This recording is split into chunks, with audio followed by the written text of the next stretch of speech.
Orang ini kira-kira bagaimana yang bisa nilai ulama? Dan mohon maaf, ulama itu menilai satu orang bisa berbeda. Paham? Bisa berbeda. Dari sinilah timbul perbedaan. Ada yang mengatakan hadis ini sahih, hasan sahih. Ada yang mengatakan hadis ini dhaif. Makanya sering kan hadis-hadisnya Ahlus Sunnah ini yang tahlilan didhaif-dhaifkan oleh Albani. Iya. Lah kenapa kita dipaksa suruh ikut Albani? Emangnya siapa Albani? Iya ulama, tapi siapa gitu. Kenapa kita nggak ikut Imam Suyuti? Imam Suyuti jauh lebih ahli dari Syekh Albani. Kenapa kita nggak ikut Imam Suyuti? Kan begitu. Lah kalau kita mau ikut Imam Suyuti kan oke-oke saja toh. Boleh kan? Oh, beliau juga ulama. Beliau juga ulama. Kenapa seluruh pembaca buku di Indonesia seperti diwajibkan ikuti Arnaud, ikuti Albani? Kenapa tidak mengikuti penilaian Imam Syafi'i?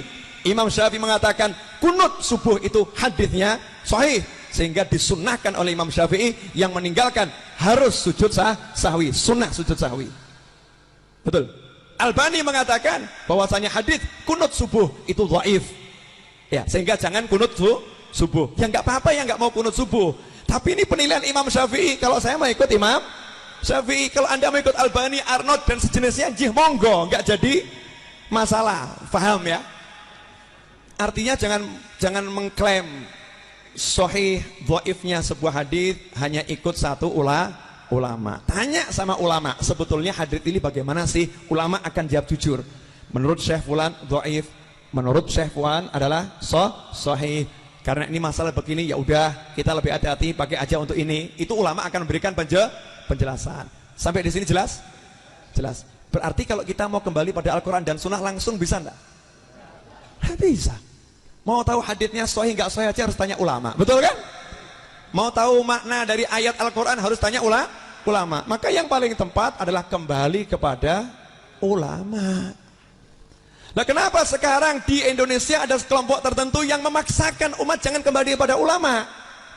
Karena tahu kalau warga NU balik sama kiainya, balik sama habibnya, ya, balik sama kiai, balik sama habib, otomatis ajaran lain itu nggak bisa masuk di Indonesia, nggak laku, sepi pasarnya.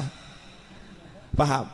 Pasarnya sepi karena begitu kembali pada ulama dikasih tahu nih hadisnya, baru kembali pada Pak Novel dikasih 2-3 halaman, insya Allah jenengan mantep tahlilan, ya, insya Allah mantep ziarah kubur, insya Allah mantep solawatan, insya Allah mantep yang namanya kenduri arwah, insya Allah mantep yang namanya pakai menyan. Ini mana menyan?